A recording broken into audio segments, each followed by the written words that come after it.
Vamos a ver todo lo que es el sistema digestivo. El sistema digestivo se va a dividir en dos partes, una parte superior y una parte inferior. Y vamos a comenzar con los síntomas del segmento bucofaringio-esofágico, ¿no? Que debería ser la porción superior. Entonces, los síntomas subjetivos del sistema digestivo, en total, en general, se van a dividir en tres secciones. Tenemos lo que es el sistema bucofaringio, que es el superior, ¿verdad? Que está justamente como su nombre lo dice aquí, bucofaringio, ¿verdad? Es todo lo que la boca, la faringe y el esófago. Luego tenemos acá lo que es el segundo segmento, que son los síntomas del segmento gastroduodeno, el pacto biliar pancreático, que justamente son todas las estructuras que vemos acá. Y por último tenemos el segmento entero-cólico rectal, que va a abarcar todo lo que es intestino delgado, intestino grueso, colon, recto y sigmoide, ¿verdad? Ellos son los síntomas subjetivos del sistema digestivo, y son mucho que va a estar en estos tres segmentos. Vamos a ver hoy día un poquito de esos tres, ¿verdad? En sus diferentes situaciones. ¿Cuáles van a ser los síntomas que vamos a primero ver en la región o segmento bucofaringio-esofágico? Estos van a ser principalmente las alteraciones que vamos a encontrar en esta área. Tenemos lo que es la seborrea, ¿verdad? Que esto ya lo habíamos mencionado en el anterior sábado. La seborrea es el exceso de la salivación. Por el contrario, tenemos lo que es la serostomía o serostomía, mejor dicho. La serostomía es las mucosas secas no hay producción suficiente de saliva. Tenemos lo que es el ardor lingual. Este ardor lingual también es una molestia que generalmente los pacientes hacen referencia y se va a notar como ardor lingual. No tiene algún tipo de otro nombre semiológico. Tenemos lo que es la halitosis, ¿verdad?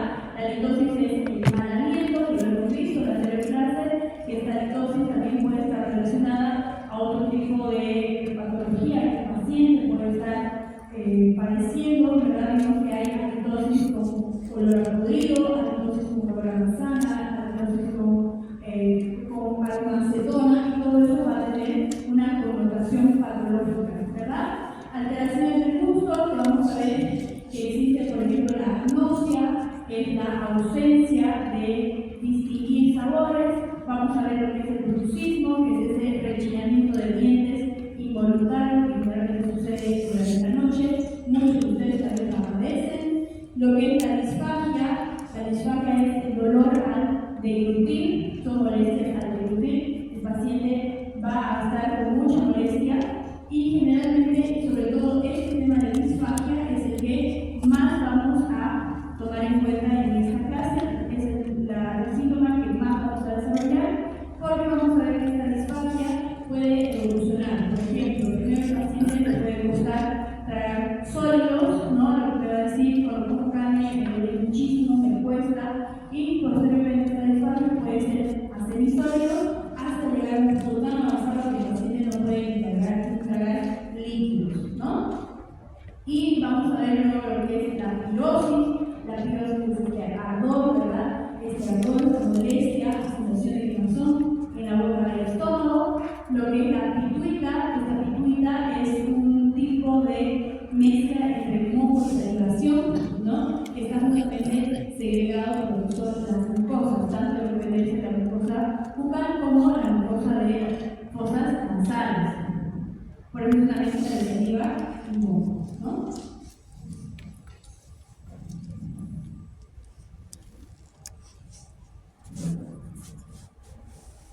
Primero que vamos a ver todos las anteriores síntomas que hemos visto, vamos a ahora desarrollar cada uno de estos, que va a ser primero lo que es la cialorrea, ¿no?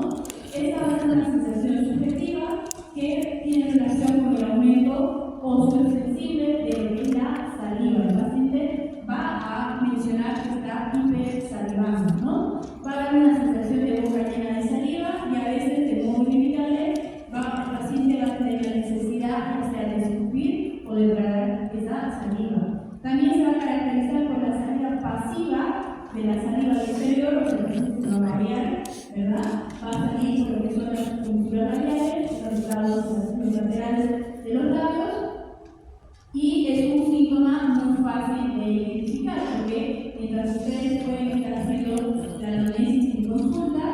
van a ver que el paciente mientras habla o se queda con la boca semiabierta va a ver la salida de esta saliva.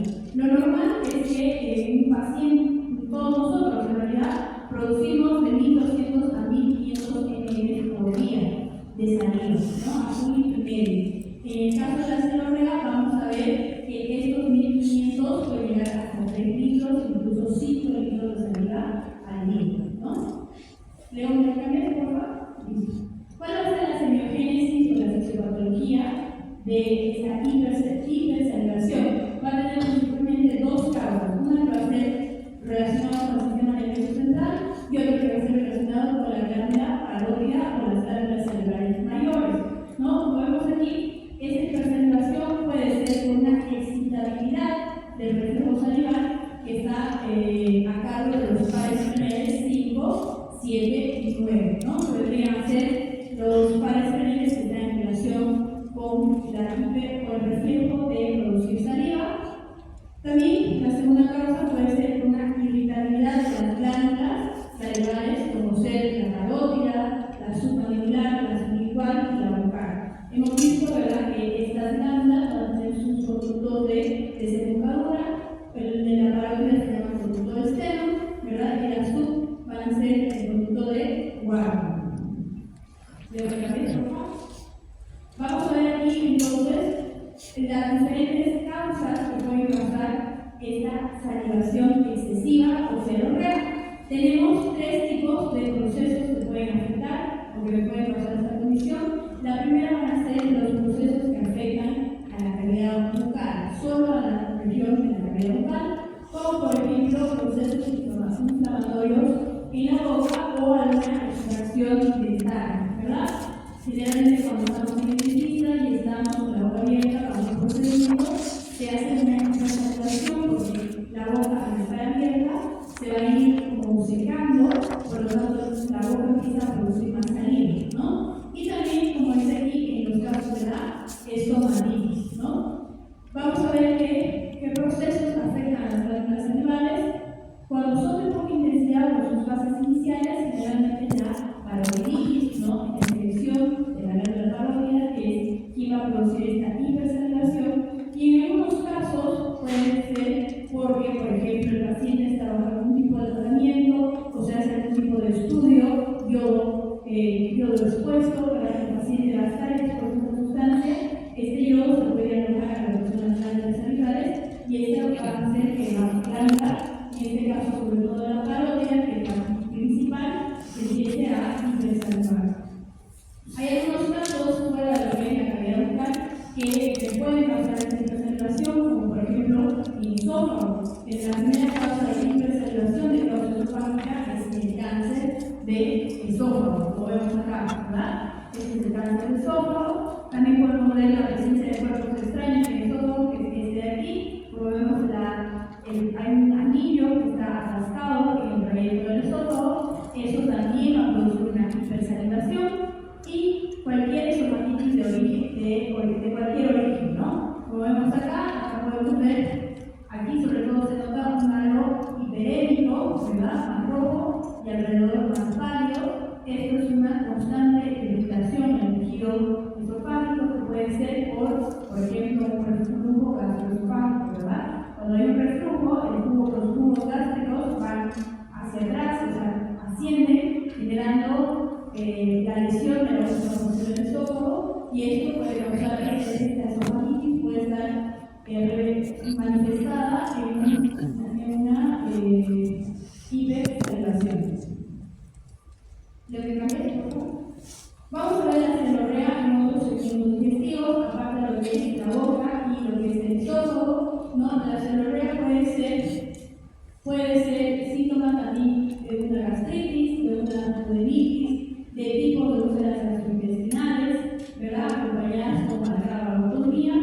Vamos a ver que como síntoma sugestivo en las hipertrofias del píloro en el adulto, ¿verdad?, la pancreatitis, generalmente la pancreatitis porque va a estar relacionada con las glándulas salivales, y en ciertos casos de colitis o apendicitis, ¿no?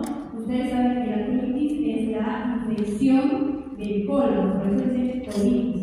Y la apendicitis es la infección de la glándula es la apéndice. La apéndice es una glándula linfóide, por si acaso, que produce inmunoglobulinas tipo A, ¿no? Entonces, en realidad sigue un propósito, pero pues cuando se realiza una apendicectomía, esa función pequeña que tiene inmunológica que tiene el apéndice es suplantada por los otros órganos linfóides, ¿no? Cámbiale, por favor. Vamos a ver que la cialorrea ahora le causa extradigestiva. ¿Cuáles van a ser estas causas que van a hacer que justamente aumente esta salivación, que no tenga nada que ver con el tracto digestivo? Por ejemplo, en pacientes embarazadas, ¿no? Vamos a ver que este cambio o reajuste hormonal que está sufriendo esta mamá va a causar una hipersalivación, porque va a haber un mecanismo reflejo que va a hacer que la mamá esté hipersalivando. Vamos a ver también casos de la neuralgia, del trigemio. Ustedes saben que el trigemio es el punto craneal, ¿verdad? Que es motor y sensitivo, que tiene ramas en lo que son lugares de la cara. En caso de una neuralgia va a haber una hipersalivación. En algunos casos de psiconeurosis, ¿no? Puede ser, por ejemplo, en trastornos de ansiedad, en trastornos de estrés también. Vamos a ver las dispepsias nerviosas y las discinesias. Estas discinesias son movimientos anormales involuntarios que también se pueden llegar a mucha gente las conoce como los tics, ¿verdad? Las personas que tienen un tic, no sé, de agarrarse el hombro, ¿no? O agarrarse la oreja, o hacer un movimiento del cuello, que muchas veces esos pacientes pueden llegar a hipersalivar o tener una cialorrea. En la enfermedad de Parkinson, ¿verdad? También porque en la enfermedad de Parkinson ustedes saben que es un movimiento continuo, involuntario, crónico, que el paciente no tiene la capacidad de controlar sus movimientos, por lo tanto hay una contracción muscular persistente que hace que justamente los músculos también en la cara se contraigan y hay una circulación como si fuese todo el tiempo estuviera hablando, pero en realidad no está circulando, sino que los músculos se contraen por la condición del Parkinson y va a hacer que el paciente produzca cialorrea, ¿verdad? En la hemiplegia se aprecia también el diarismo o salida pasiva de la saliva, ¿verdad? Que en esta hemiplegia hacemos referencia a los casos, por ejemplo, de parálisis facial, ¿verdad? Donde la parálisis facial, que es por una afectación del séptimo craneal, el facial, que puede ser central o puede ser hemi, que es la mitad de la cara, el lado afectado de la cara, generalmente, como no va a haber una contracción, la saliva se va a producir y va a hacer, justamente como dice aquí, una salida pasiva de esa producción, ¿verdad? Y también vamos a ver que en algunos casos, algunos remedios también van a causar esta cialorrea. Por ejemplo, la lidocampina o los quitáricos, que son remedios que para el corazón son antiarrítmicos. Estos antiarrítmicos justamente hay que advertirle al paciente que existe la posibilidad que con estos remedios, dependiendo de cuánto tiempo se lo tome, se lo administre, el paciente va a tener esta sensación de cialorrea, ¿no? Vamos a hablar ahora de lo que es la serostomía o serostomía.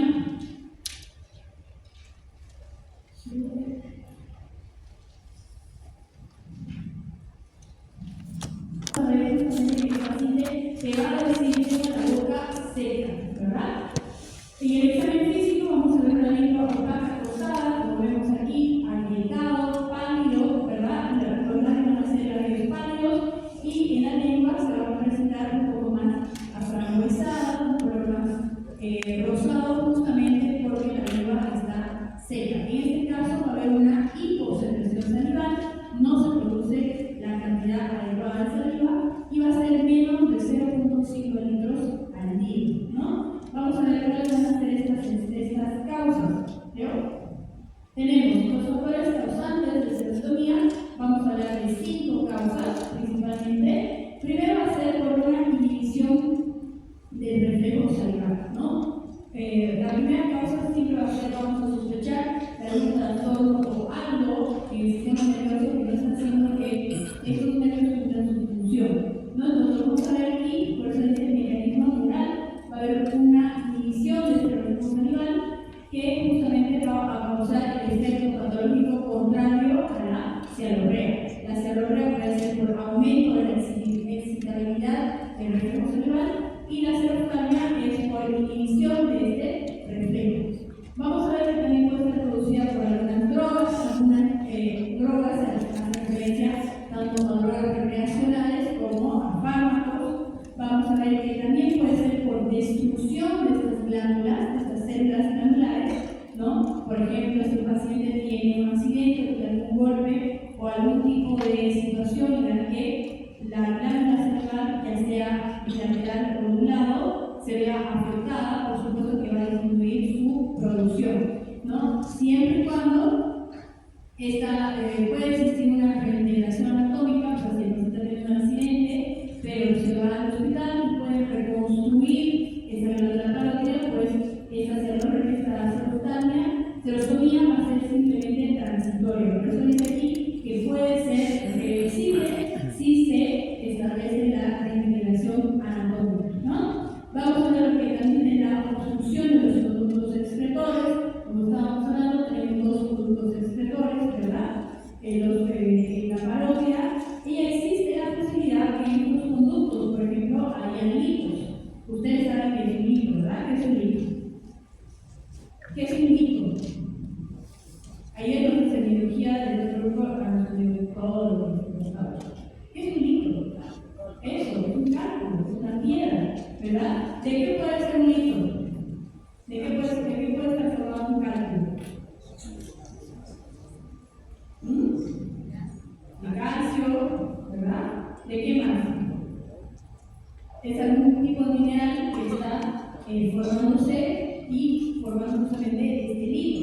En estos conductos excretores puede existir un lito que justamente obstruya el paso de la saliva hacia la boca, ¿no? Por eso dice aquí obstrucción de los conductos excretores. Puede ser justamente, ya sea por un cálculo que esté obstaculizando lo que es la salida, o puede ser, por ejemplo, algún tumor, alguna lesión y no está permitiendo que la saliva salga como debería, ¿no? Y por ello tenemos la disminución del flujo sanguíneo.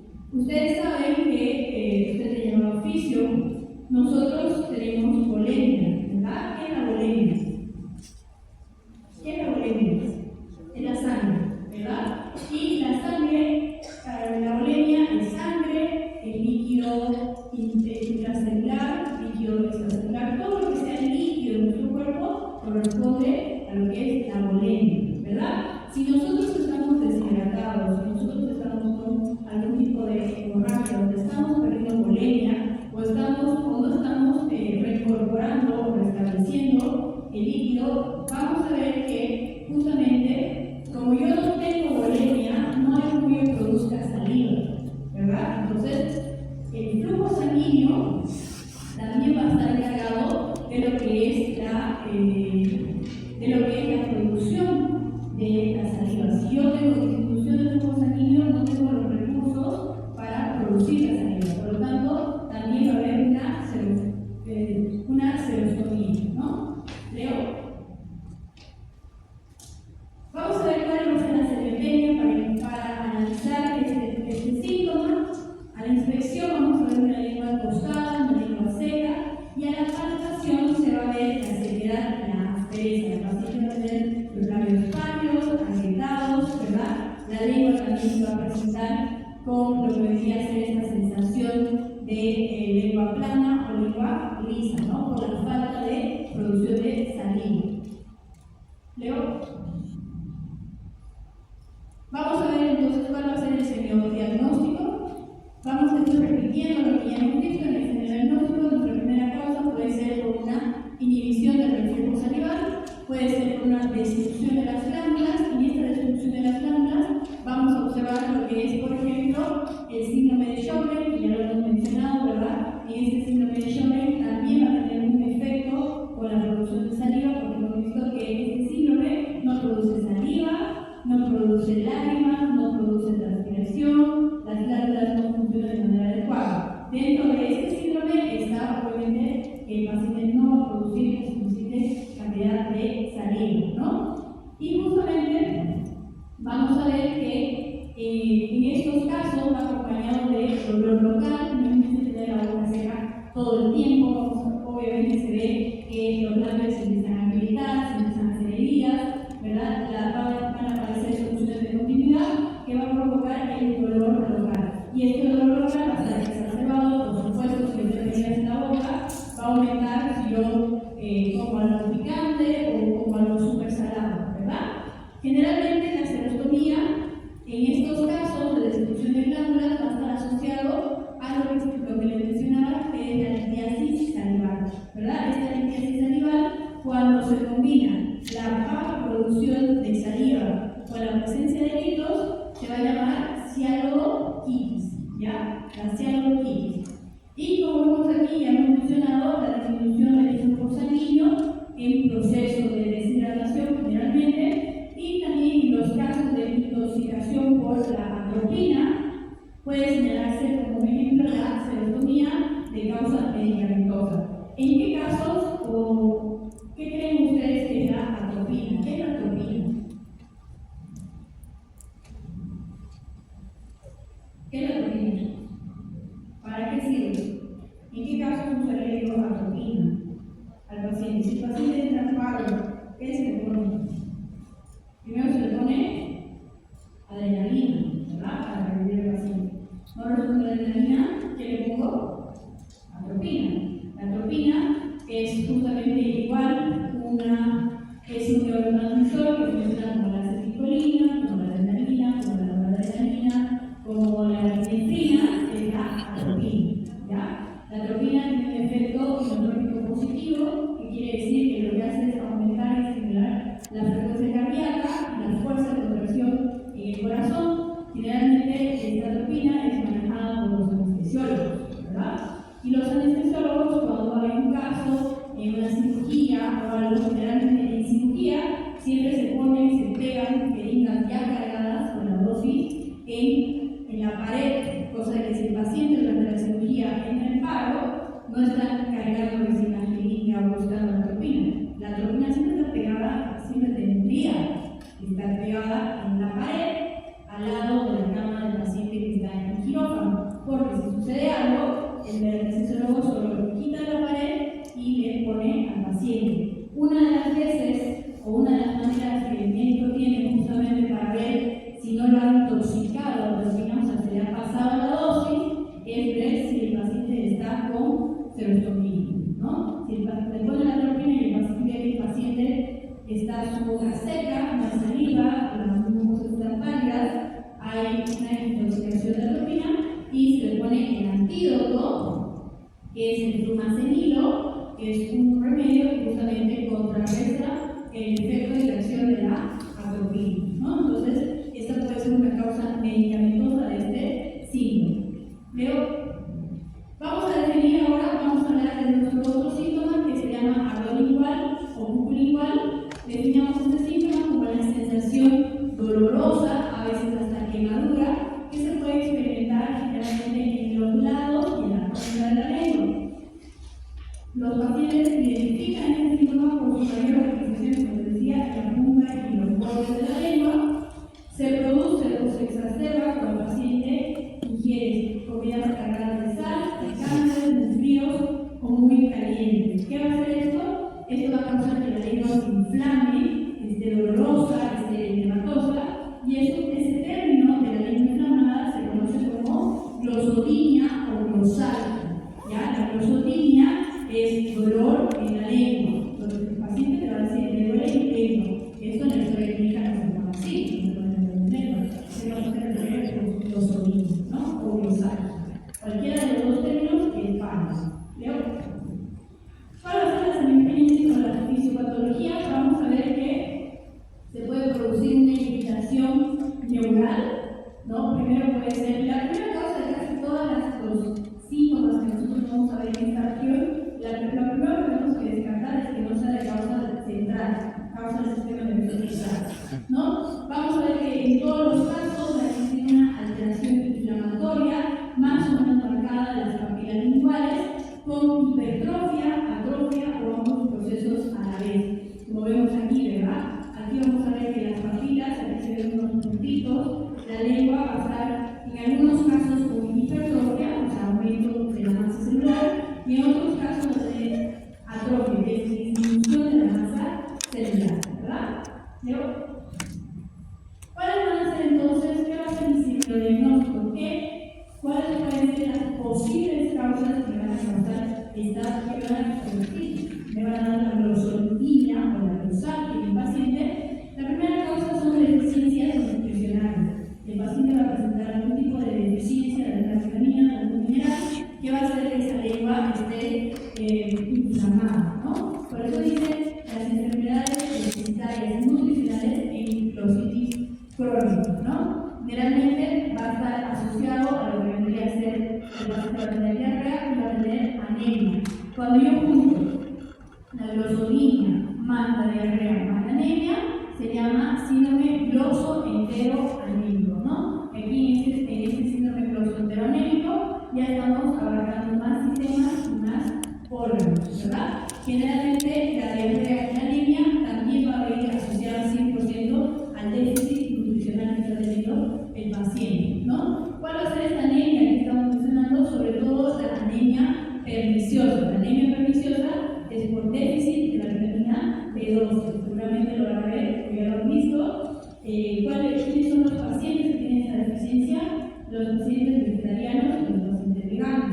¿Por qué? Porque los pacientes que no consumen carne roja, que es su principal suministro en la vitamina B12. Estos pacientes, en teoría, lo que tienen que hacer es suministrarse la vitamina B12, ya sea por inyección, una vez al mes, o ya sea diario, ¿verdad? Como un suministro de vitamina C. Tienen que suplementarse.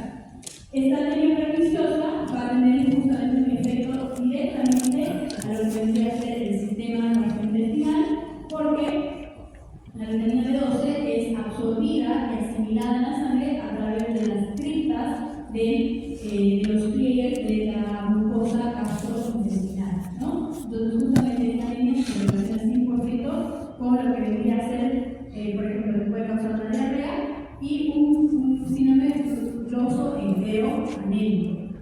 Vamos a ver que también enfermedades digestivas propiamente dichas que pueden causar esta glosotomía, como por ejemplo las dispepsias gástricas. Estas dispepsias gástricas son justamente el aumento del ácido clorhídrico. Ustedes saben que en el estómago se produce jugos gástricos y dentro de esos jugos gástricos está el ácido clorhídrico que su función es deshacer, es destruir y hacer empezar la digestión. Cuando existe una hiperclorhidria, ¿no? Vamos a ver que justamente este exceso de ácido clorhídrico va a erosionar diferentes partes de lo que es la mucosa gastrointestinal y se va a ver reflejado en la última porción que vendría a ser la anemia, ¿no? También vamos a ver que en intoxicaciones que hay eliminación bucal de metaloides, por ejemplo, algún metal pesado como el arsenio, puede por asbesto, puede causar algún tipo de sintomatología. En enfermedades locales de la boca y la lengua, como por ejemplo la leucoplasia que en plano, que hemos visto el anterior sábado, las lenguas que tenían entonces tapiz blanco, eso se llama en plano, puede llegar a causar aparte ese dolor en la lengua. Y finalmente vamos a tener lo que es una glosotomía idiopática. Ustedes saben que todo lo que es idiopático no se conoce la causa, es de causa desconocida, ¿verdad? Esto va, generalmente cuando tenemos una glosotomía idiopática se ha relacionado, no está comprobado, se ha relacionado sobre todo en pacientes que pueden tener trastornos psicópatas o también psiconeuróticos, ¿no? Pacientes que no tienen ninguna infección en la flora intestinal, no tienen ninguna molestia, no tienen deficiencia de vitaminas, pero presentan esta glosotomía, se tiene que hacer justamente un estudio multidisciplinario donde tenemos que descartar o confirmar que el paciente tenga algún trastorno psicótico, ¿no? Como se dice, psicópatas, ¿verdad? Porque los psicópatas suelen manifestar este tipo de síntomas, ¿ya? Siguiente, creo. Vamos a hablar ahora de la halitosis. La halitosis es el mal olor, ¿verdad? Nuestro aliento principalmente es inodoro, que quiere decir que no huele, ¿ok? Se altera solo de modo circunstancial y transitorio, dependiendo de la edad, de la hora del día, si estamos hablando del sexo masculino o del sexo femenino, y obviamente de algún tipo de alimento, ¿verdad? Si comen cebolla, obviamente que por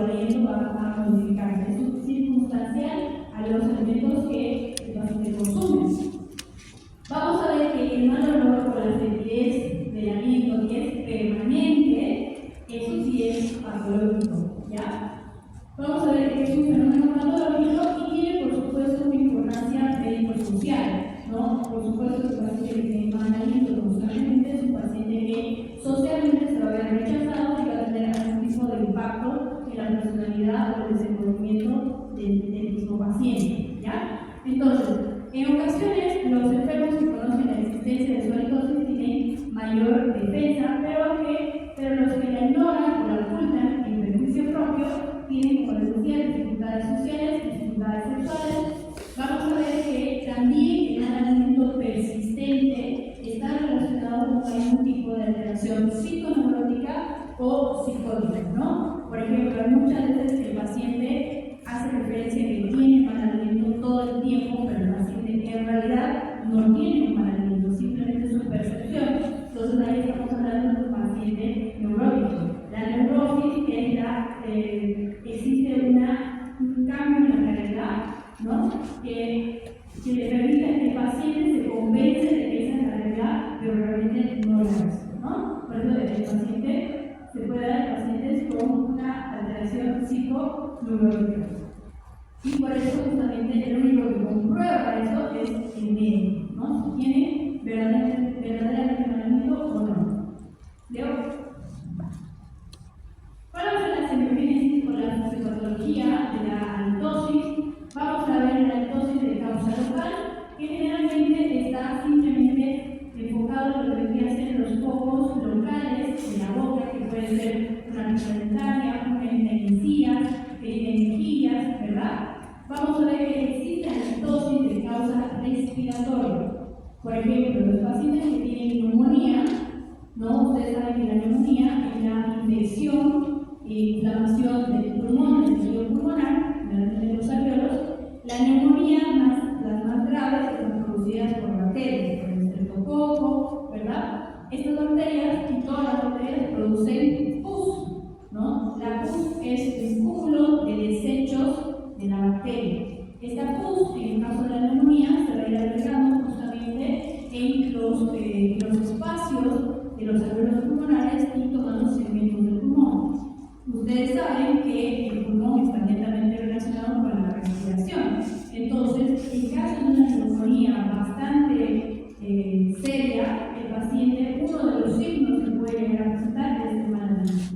¿Ya? Vamos a ver la halitosis de causa digestiva, no propiamente dicha, producida por fenómenos de peristalsis reversible o antiperistalsis.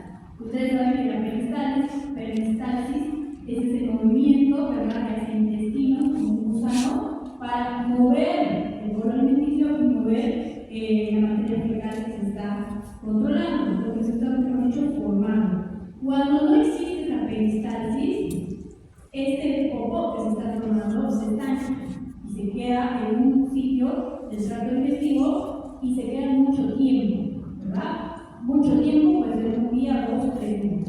Eso que se estanca, ese mal olor que ya está en lo que vendría a ser la formación de la materia fecal, puede justamente subir hacia lo que vendría a ser la calidad bucal y por eso tener un mal olor en el aliento, ¿no? Por eso es una halitosis de causa digestiva.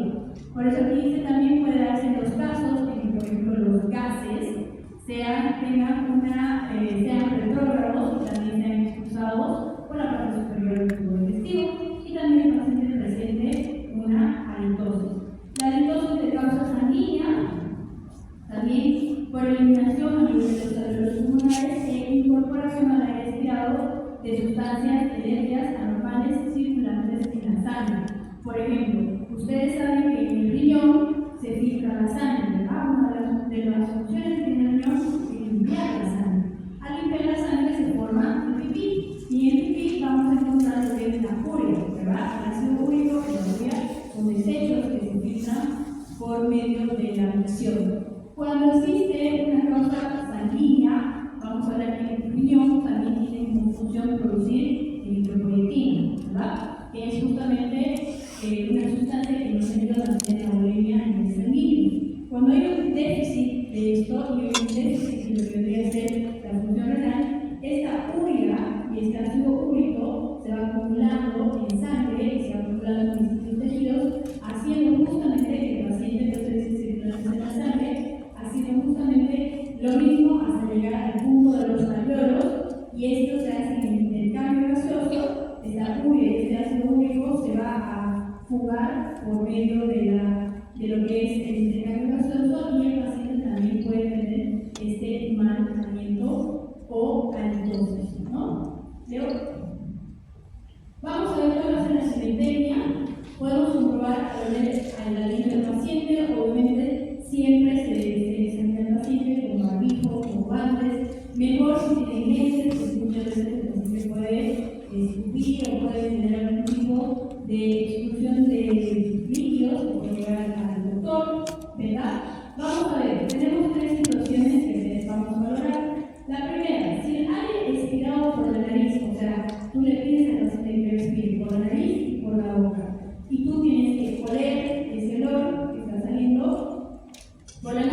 si por la nariz es fétido, pero por la boca no es fétido, vamos a hablar que el paciente puede tener algún tipo de patología que se encuentre por encima del paladar blando, o sea, por región nasal, que puede ser la rinitis o la sinusitis.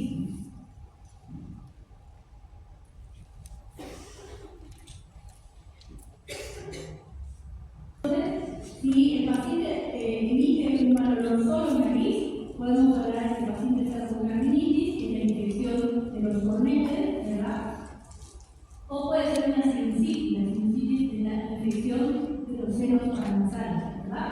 Ahora, ¿qué pasa si es al revés? Si por la boca es manamiento, pero por la nariz no, vamos a hablar precisamente de una causa que radica específicamente solo en boca. Puede ser caries, diarrea, sarro o algún tipo de comida que se ha estancado entre los dientes, ¿verdad? Por supuesto que todo esto va a estar relacionado con una mala higiene del paciente. Esto está sobre todo considerado patológico si el paciente se dice que se lava los dientes todos los días, si usa el enjuague bucal y igual tiene malaria, ¿no? Porque obviamente un paciente que no se lava nunca los dientes, por supuesto que va a tener malaria. Pero si estamos hablando de un paciente con la condición de que sí tiene hábitos saludables para la boca y aún así tiene manamiento, ahí sí ya lo estamos definitivamente catalogando como algo patológico. ¿Ya?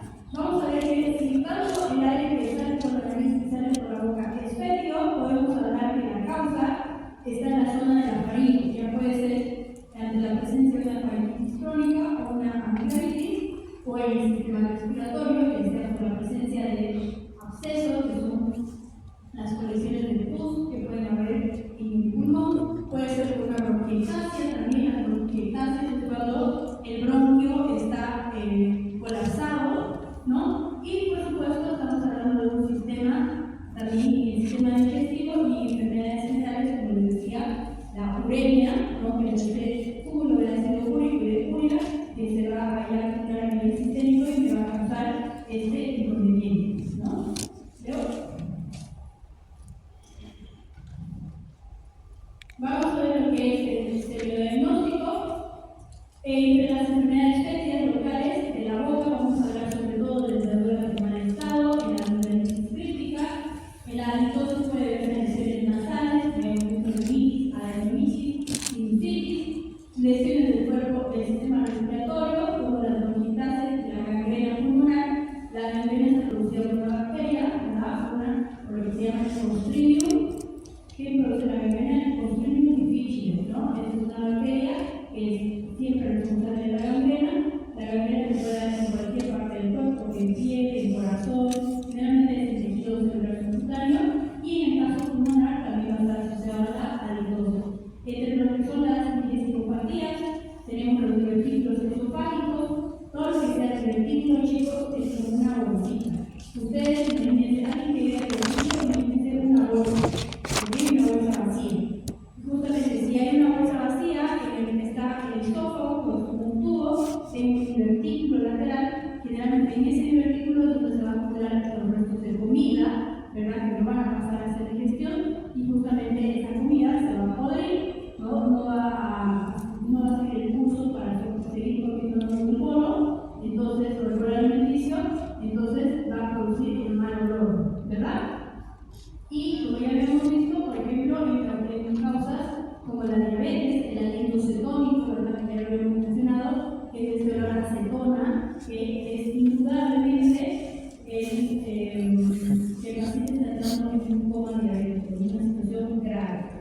Como les decía, en la uremia y en la necrosis aguda del hígado. El hígado también, en situación ya muy delicada, puede llegar a dar este tipo de síndrome. ¿Pero? Acá vemos todas las funciones, ¿verdad? Que pueden estar involucradas. Tenemos lo que es primero que es la porción de la boca, aquí arriba tenemos la cavidad nasal, lateralmente se van a ver lo que son los senos, tenemos los senos maxilares, que son los más grandes, que ahora tenemos acá, el seno frontal, los semoidales, que se puede interpretar en la sinusitis, y luego vamos a ver lo que es la faringe. Acá, si se fijan, tenemos aquí hay dos tubos, uno adelante y otro atrás. Adelante está la tráquea esófago, ¿verdad? Hay aquí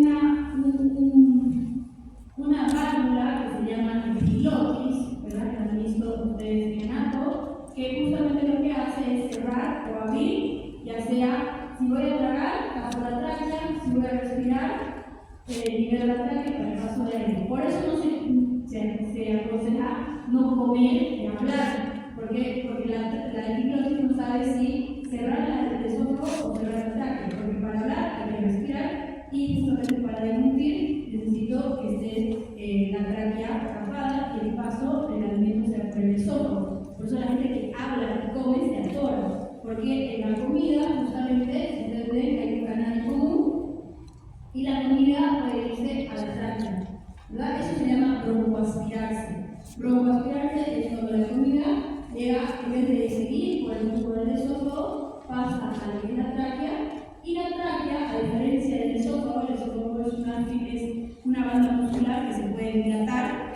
Si comes algo muy grande, o sea, una hamburguesa, bueno, el esófago se dilata y la comida pasa. No pasa lo mismo con la tráquea. La tráquea tiene estos aros, ¿verdad? Estos aros muy característicos, fibrosos, que no permiten dilatación. Por eso, si tú te atoras y la comida queda aquí, pues es muy probable que te fallezca, ¿verdad? Justamente porque la tráquea no se dilata y el paciente se broncoaspira. Los pacientes borrachos que se vomitan y tragan su vómito generalmente mueren por broncoaspiración. ¿Por qué? Porque el vómito, en vez de irse al estómago, como el paciente está con tragos, todo su sistema va a estar adormecido, porque justamente lo que hace el alcohol es depresor, ¿verdad? Por eso la gente cuando está muy borracha se duerme, ¿no? Generalmente cuando pasa hay un estímulo del vómito, el vómito sale de lo que es el estómago, sale y no llega a ver el impulso de expulsión y se va a la tráquea, el paciente se broncoaspira y el paciente se muere, ¿no? Lo mismo pasa cuando se extuba, cuando el paciente está dormido en cirugía y se le saca el tubo endotraqueal, todo lo que está en el estómago puede subir y puede entrarse a la tráquea y el paciente se puede broncoaspirar. Obviamente eso es una negligencia médica, porque el médico, el anestesiólogo se supone, y obviamente también el paciente tiene que ir en ayunas, ¿verdad? Cuando uno va a una operación, uno le dice, comete un súper desayuno y te vienes a operar. Generalmente se pide un ayuno mínimo de 8 horas para que no haya justamente esta subida del alimento y ocurra esta posible causa de muerte que es la broncoaspiración, ¿no? Leo. Vamos a ver ahora lo que son las alteraciones del gusto. Se definen como las sensaciones también subjetivas de mal gusto que algunos enfermos prefieren en su boca y en su lengua. También se lo va a preguntar en la anamnesis, ¿verdad? Los pacientes constantemente van a sentir un sabor amargo o agrio o dulce, pastoso o metálico en la boca sin alguna causa aparente, ¿no? El paciente no es que ha comido algo que ha dejado ese sabor, sino que ya requiere ese gusto sin ningún tipo de causa, ¿no? Vamos a ver que también existe la pérdida o ausencia de gusto, que es como les decía, que se llama ageusia. Esta ageusia ha sido un criterio de diagnóstico en pacientes COVID, ¿no? Porque hay la teoría que no es normal que pierdas el gusto. Generalmente pierdes el gusto cuando estás enfermo, estás tan congestionado y estás tan mojo que no puedes distinguir sabores, ¿verdad? Pero en pacientes COVID sí se vio que de 10 pacientes COVID 9 tienen ageusia. Y la teoría que respalda esto es que el virus, los genes del COVID, se iban y se bajaban justamente en el hipogloso y en el individual, que hacían que el paciente no tenga esta sensibilidad de los sabores. Algunos pacientes han recuperado el sabor, el gusto, mejor dicho, después de 3 o 5 meses, y hay pacientes, mis pacientes que hasta la fecha, y me casi 4 años, que nunca más han recuperado el gusto, ¿no? Muchos pacientes en realidad no pueden recuperar incluso el 100% del gusto. Existen otro tipo de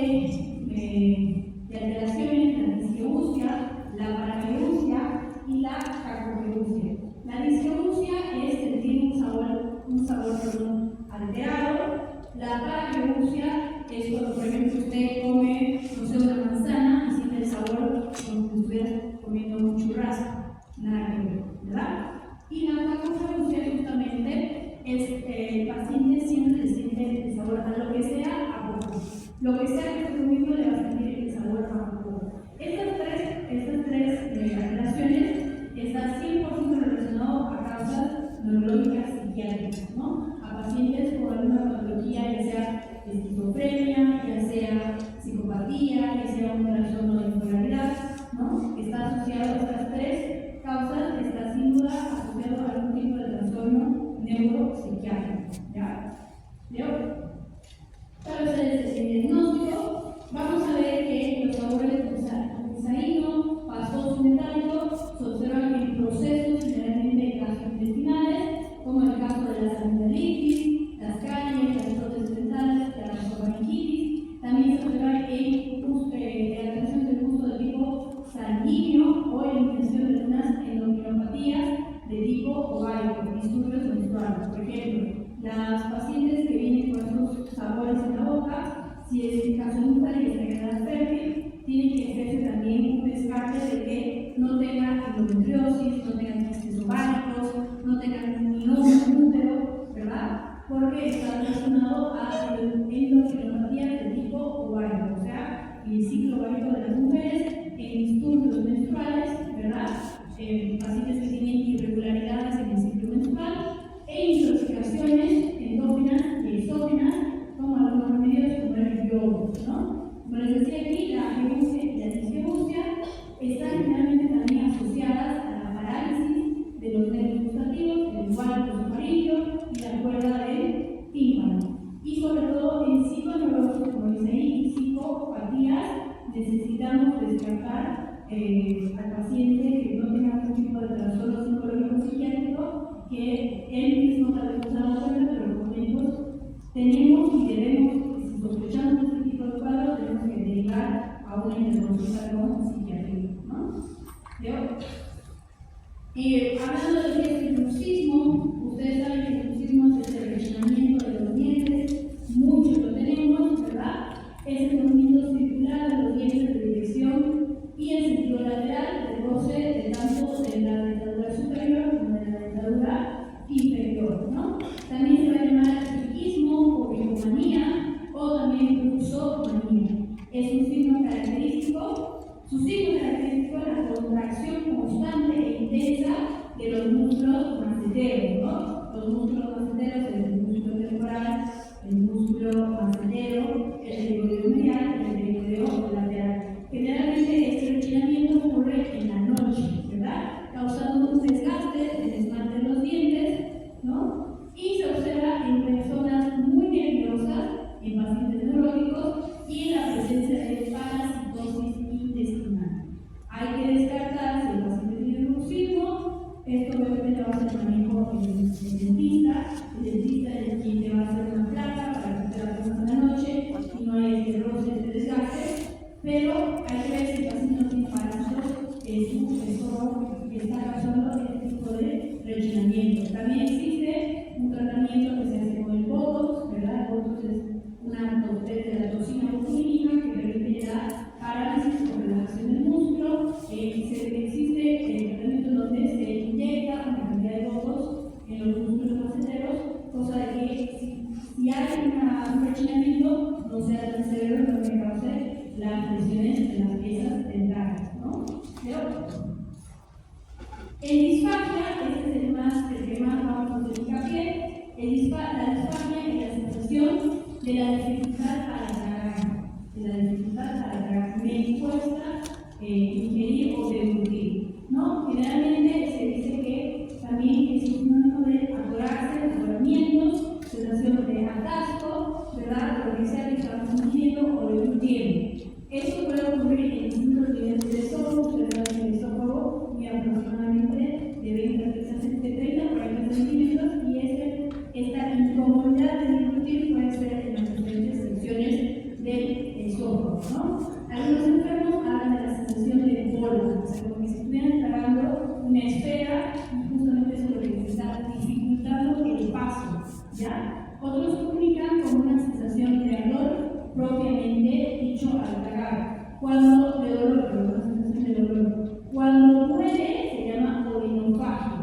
Cuando hay dificultad para tragar se llama disfagia. Son dos cosas diferentes, ¿no? Generalmente los pacientes que tienen una faringoamigdalitis, las amígdalas están así como pelotas, que no ayudan o no colaboran a que el paciente pueda deglutir, el paciente puede presentar disfagia, que es justamente la dificultad para tragar, y orinofagia,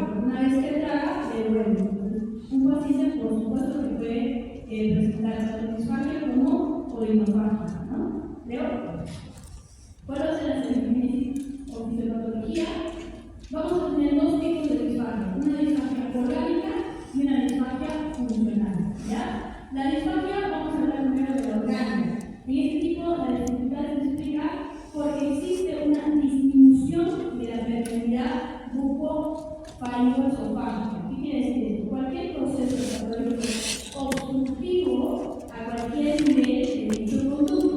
O sea, va a haber algo en el tracto esofágico que le está causando un bloqueo. Ya puede ser intrínseco o puede ser extrínseco. Intrínseco puede ser, por ejemplo, el esfínter esofágico interno. Ustedes saben que el estómago tiene el esfínter esofágico superior, el esfínter esofágico inferior, ¿verdad? Puede ser que el inferior esté tan contraído que no deja que el paso del alimento. Puede ser, como hemos visto anteriormente, el esófago está sumamente relacionado al tráqueo.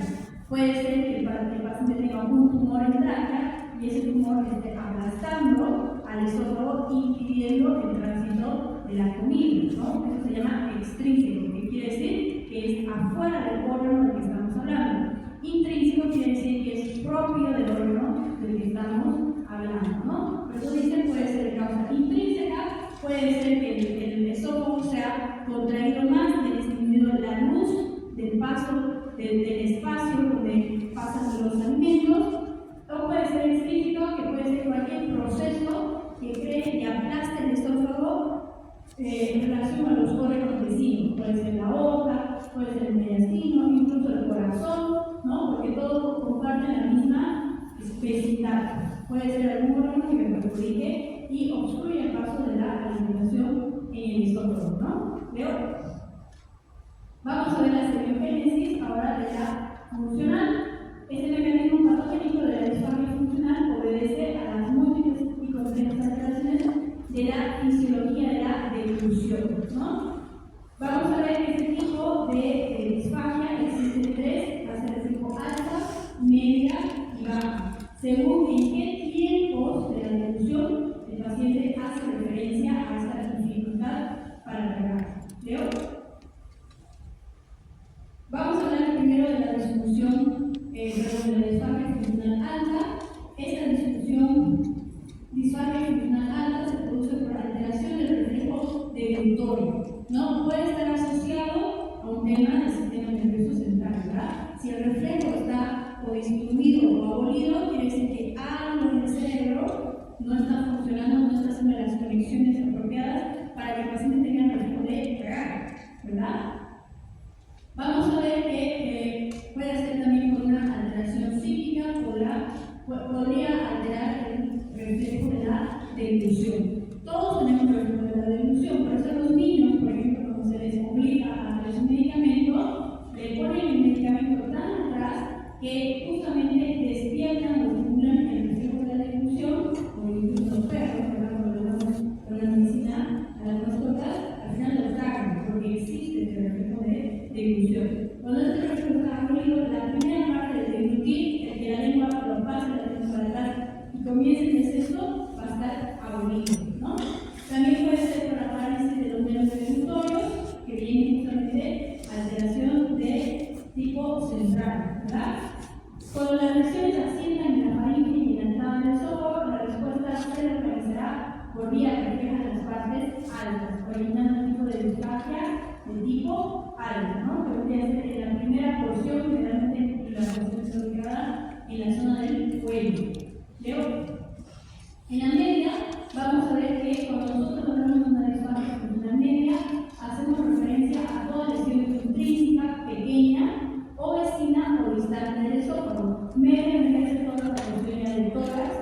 Cuando el paciente tiene dificultad y siente dolor al deglutir, generalmente va a ser porque algo del esófago no está bien o algo que los vecinos está causando esta opresión en esta parte del esófago. Generalmente también puede estar producida por una alteración refleja o por alteración del aparato neuromuscular autónomo del esófago. El esófago no está contrayéndose de manera adecuada, no está teniendo la peristalsis y la comida se tranca, ¿verdad? Justamente eso es lo que le causa al paciente esa molestia y ese dolor, ¿no?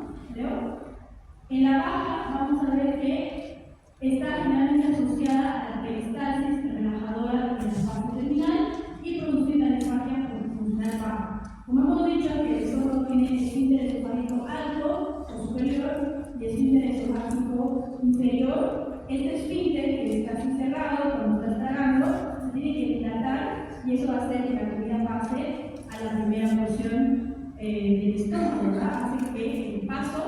existe el paso de la comida. Si este esfínter se queda cerrado, la comida se va a trancar en la última fase, generando justamente este dolor o disfagia funcional baja, en la parte generalmente del esfínter esofágico interno o inferior.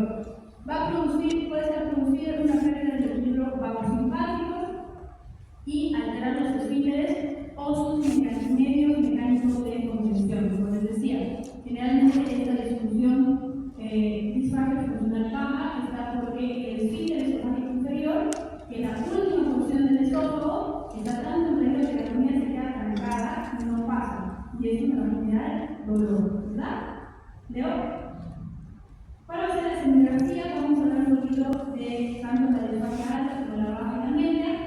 La disfagia alta, el dolor generalmente pasa a nivel del cuello, generalmente lo que es la proyección del cartílago tiroides, desde el que sobresale, debajo de los pendientes del cartílago tiroides, y la dificultad se percibe al instante de comenzar a tragar. En lo primero que ya está intentando tragar, ya se va a sentir el dolor y las molestias, ¿no? Vamos a ver que va a estar relacionado con algunas enfermedades, bucofaringolaringias, a un divertículo cricofaringio, o sea que haya algún tipo de lesión cerca de este cartílago que estamos hablando, del tiroides, o puede ser también por lesiones inflamatorias y algún tipo de alergia que puede estar presentando en esta región, ¿no? ¿Leo? Y lo que es la disfagia de localización media, el paciente va a preferir dolor a nivel del tórax, ¿ok?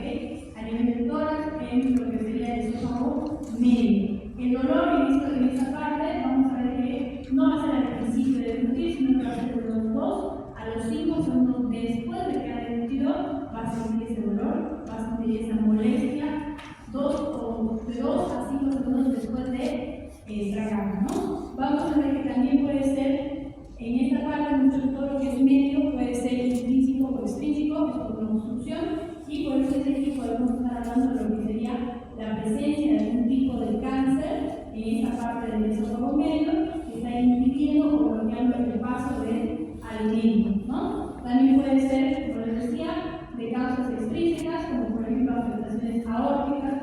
Ustedes saben que la aorta es el vaso de mayor diámetro que tenemos.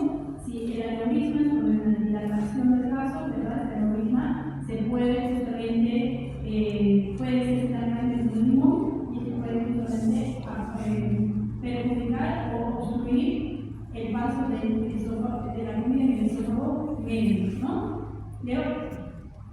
En lo que viene a ser la disfagia baja, el dolor ya va a ser principalmente desde lo que es la apéndice sifoides, que también se conoce como la boca del estómago, así más o menos lo va a referir el paciente, está a nivel de la apéndice sifoides del esternón, y el dolor va a ser de 5 a 15 segundos después de tragar, ¿no? Quiere decir que la comida está trancada en la porción más inferior del esófago, y el paciente puede estar dado por un cáncer de esófago, también una lesión en el fundus gástrico, que es la parte que se conecta y está en relación con pericardias y el esófago, ¿no? Por lesiones lesiones pépticas, por esofagitis crónica o por cuerpos extraños.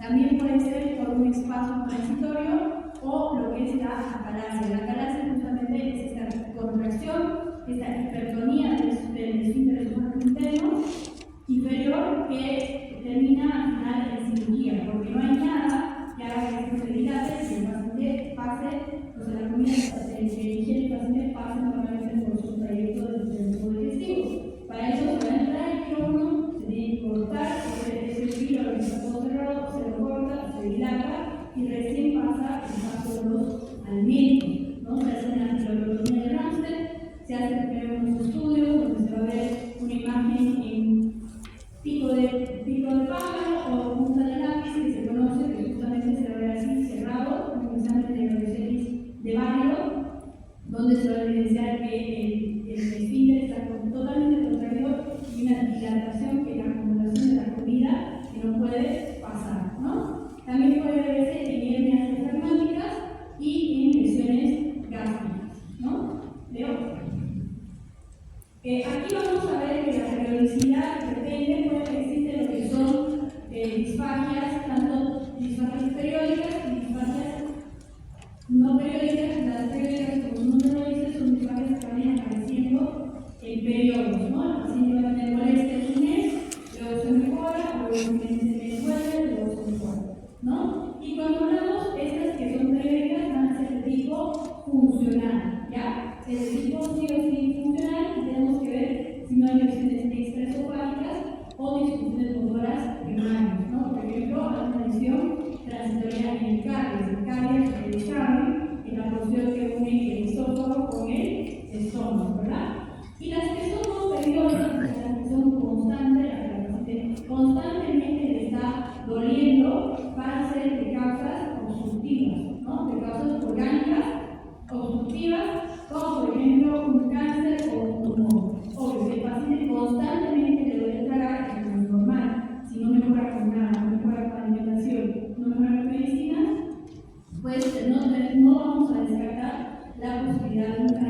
pulmón, ¿no? ¿Leo?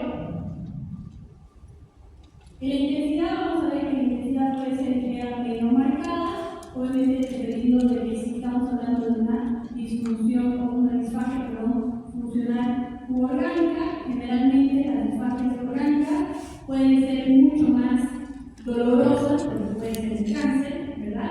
Y las disfagias funcionales generalmente van a ser de mediana a baja intensidad, ¿ya? ¿Leo? En la calidad vamos a ver que la calidad se referencia si es que el paciente va a tener dificultad para tragar sólidos, semisólidos o líquidos. Generalmente va a empezar con la molestia primero a los sólidos, luego va a ir evolucionando a molestia o dolor a deglutir para los semisólidos y luego, cuando ya está muy avanzado, si es un tipo de cáncer, por ejemplo, y el paciente todavía no se puede diagnosticar como tal, un signo que el oncólogo o el médico se tiene que tomar en cuenta es que ya el paciente no va a poder deglutir líquidos, no va a poder tomar agua, ¿verdad? No va a poder tomar té, café, nada de eso, ningún tipo de líquido. Entonces ahí estamos ante una disfagia de tipo orgánico, que generalmente son las más serias porque derivan un cáncer de esófago, ¿no? Siempre van a ser, aquí los casos son de cáncer de tipo obstructivo, van a obstruir ese túnel, ese canal que es el esófago para, por supuesto, evolucionar en lo que podría ser un tipo de cáncer, ¿no? ¿Leo? El modo de comienzo, vamos a ver que puede ser un comienzo brusco, repentino o insidioso, o un comienzo lento, ¿verdad? Si es brusco, generalmente es, ustedes saben que estamos hablando de un cuadro agudo. Todo lo que es agudo generalmente responde mejor y se puede resolver de mejor manera. Cuando estamos hablando de agudo, puede ser por la presencia de algún cuerpo extraño, algo abstragado, una moneda, una llave, un libro, que está causando ese dolor. ¿Cómo se soluciona? Sacando un cuerpo extraño, ¿no? En caso, por ejemplo, de lo que es insidioso, van a ser generalmente de origen de la disfagia orgánica. Lo que es repentino y brusco, generalmente es de disfagia funcional, y lo que es insidioso y un poquito más lento va a ser de origen de disfagia orgánica, porque nosotros sabemos que justamente el insidioso quiere decir que toma un poco más de tiempo, se va instaurando de a poco, ¿no? Va empeorando de a poco, y cuando tenemos esta cronicidad estamos hablando sin duda de un posible tumor maligno, ya sea adentro del esófago o por afuera, ¿no? Extra esofágico. ¿Veo? Los síntomas asociados, como les decía, puede ser el dolor o la orinofagia, puede ser disfagia y orinofagia.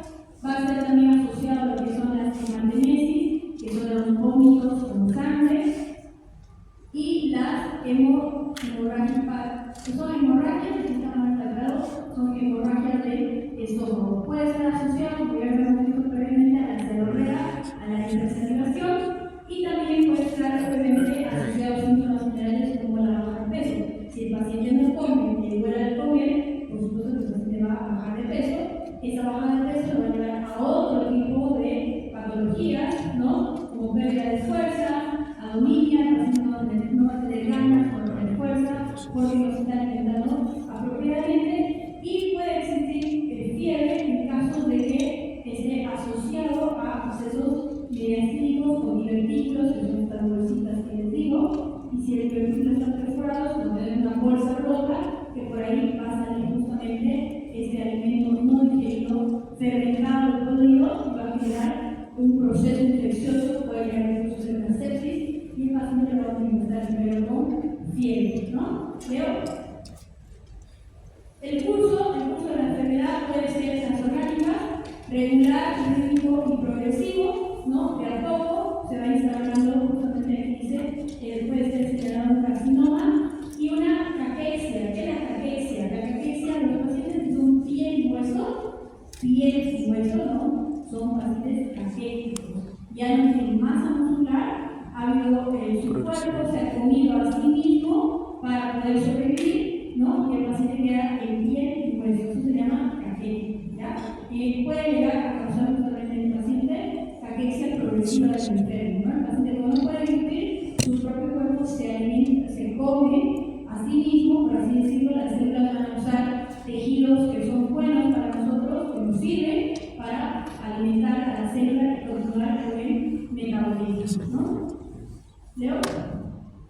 Y en las funcionales vamos a decir que dice que el curso es caprichoso, a veces la disfagia aparece y desaparece.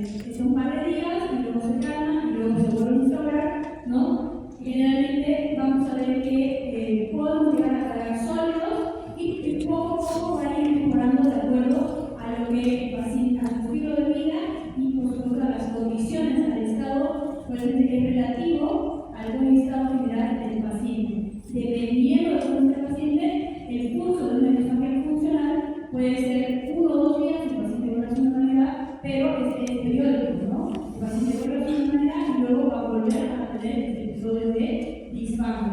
Al cambio, el orgánico, como está muy relacionado al cáncer, es constante y es la manifestación justamente aumentando, ¿no? Leo.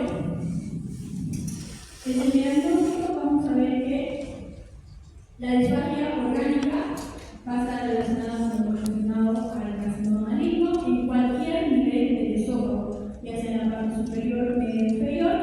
Y vamos a hablar también de la estenosis. La estenosis, ustedes saben que hace referencia a la distribución de la salud, ¿no? Por ejemplo, si de este calibre en la aorta, si tienen una estenosis, va a achicarse, y el calibre del paso, el volumen que tiene para poder para que se pueda mover algún tipo de alimento va a ser menor, ¿no? Por eso vamos a ver que la estenosis de causa extrínseca son debidas al aumento del tamaño de los órganos vecinos del esófago. O sea, los órganos vecinos del esófago van a aplastar al esófago, causando que si este era su calibre, se va a achicar y obviamente va a causar un dolor en el paso y el tránsito de la comida.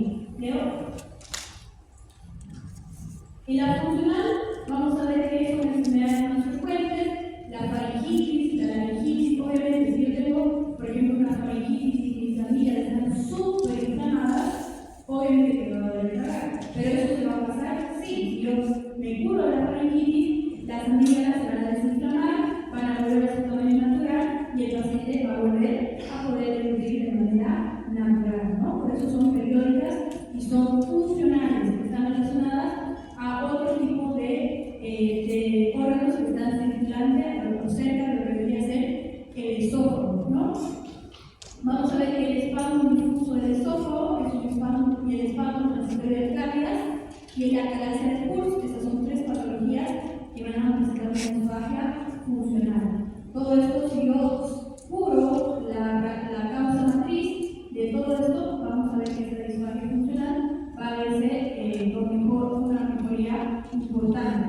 En caso de que se hagan todos los estudios y el paciente realmente está todo bien, no tiene nada, pero sigue presentando esta molestia y este dolor, vamos a señalar como posible causa, como ya hemos mencionado, enfermedades psiconeuróticas o enfermedades psicóticas, ¿no? ¿Leo? En lo que es la pirosis, que ya es creo que ya es para terminando lo que debería ser de la parte superior.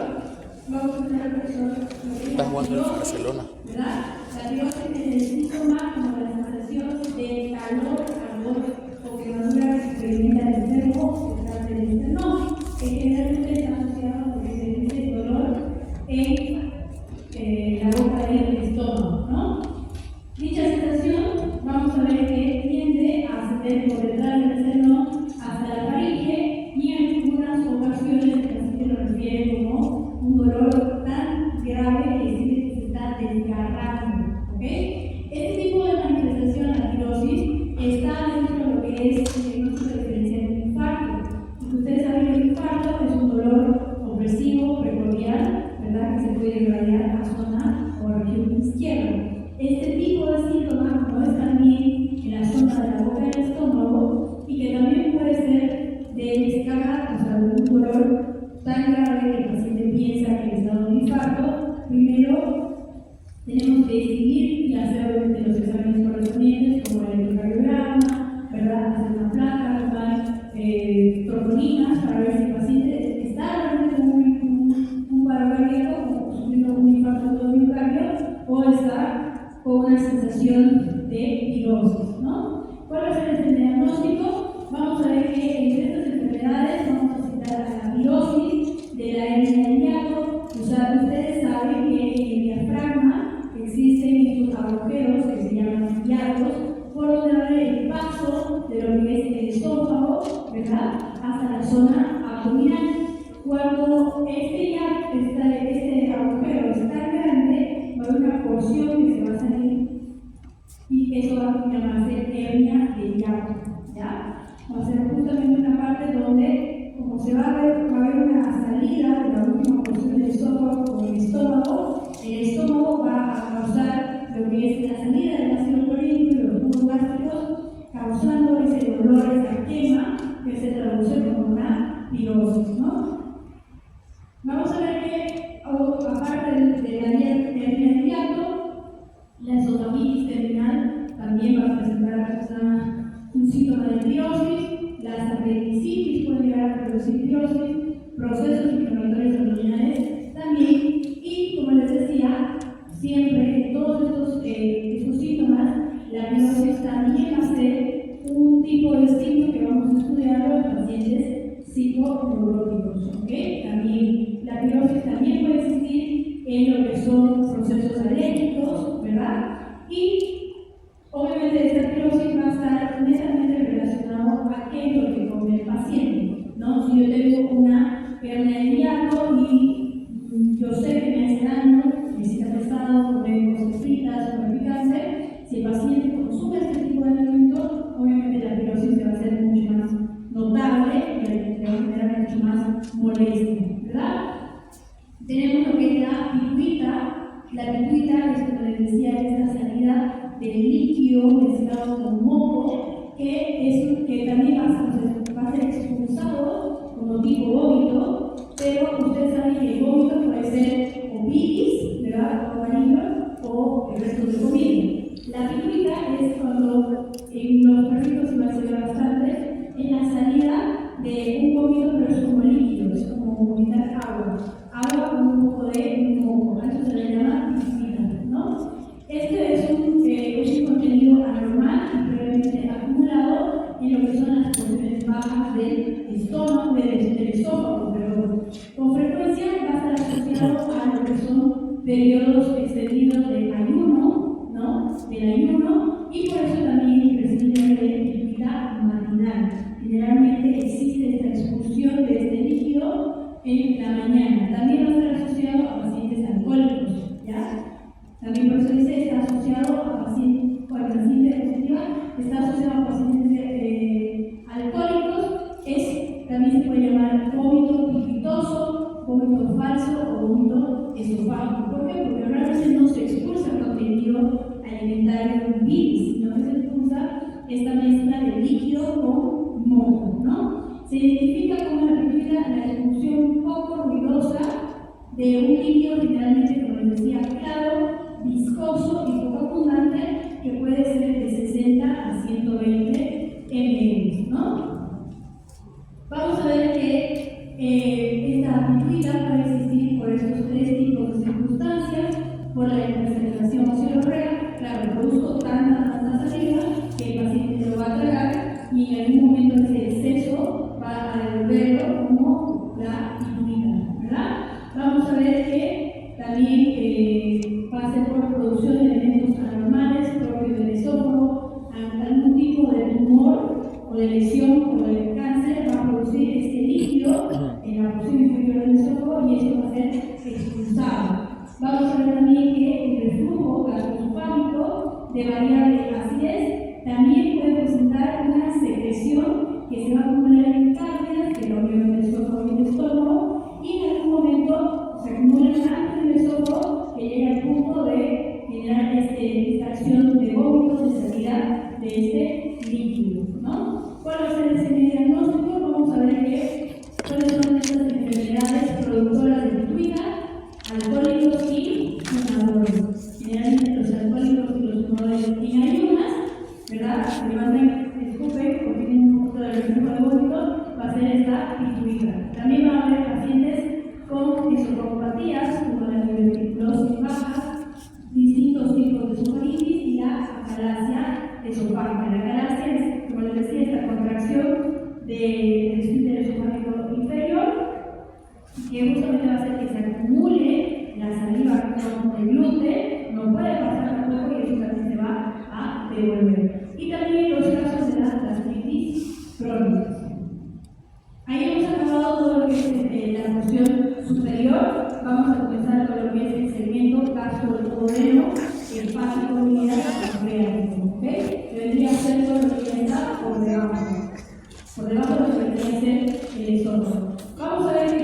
hemos sido engañados. Capitales, como ser el dolor abdominal, el vómito y la hematemesis. La hematemesis es el vómito con sangre, ¿verdad? Hematemesis. Vamos a hablar principalmente de lo que son los síntomas específicos, o sea, qué síntomas vamos a encontrar en estas regiones. Tenemos la aerofagia o eructar, ¿no? Eructar consecuentemente es muy constante, no es normal. La alimentación gástrica, la alimentación no aerofágica y el ardor gástrico, ¿no? Estos síntomas dispépticos justamente van a ser síntomas que van a provocar ese dolor abdominal que estamos mencionando. Por ejemplo, una hipoliemia o gástrica, obvio, cuando nosotros comemos muchísimo, ¿verdad? Que nos duele el estómago, porque justamente ya hemos formado la capacidad que tiene el estómago de procesar o almacenar alimentos. La pesadez, la saciedad, las náuseas, el salto epigástrico y otros síntomas subjetivos imprecisos como sensación de presión. Obvio, si yo tengo algo que me está presionando lo que es tórax, el tórax va a ir descendiendo y me va a causar dolor de inflamación en la región abdominal, ¿no? Porque la mayoría de estos órganos que estamos viendo, que es el caso del dolor hepático biliopancreático, ya está en la región abdominal. En la región del tórax solo tenemos a la boca, faringe y esófago. Lo demás está por abajo en la región del abdomen. Vamos a hablar entonces de lo que es el dolor abdominal. Igual es una sensación que el paciente siempre la va a describir como desagradable, ¿ya? Más o menos intensa, que puede ser en algunas veces desesperante y que va a ser percibida en el paciente en cualquier región del abdomen. ¿Cuál va a ser su semiología o semiogénesis de esto? Vamos a ver que puede ser dada por algún factor de estímulo, un sistema local receptor o vías nerviosas que alcanzan las zonas receptoras centrales. Obvio, nosotros vamos a tener algún estímulo doloroso en vísceras, ¿verdad? Por ejemplo, la apendicitis duele. ¿Por qué duele? Porque el apéndice se dilata, se inflama, es captado por lo que vendría a ser el sistema local receptor. Aquí está. Esto es por paso.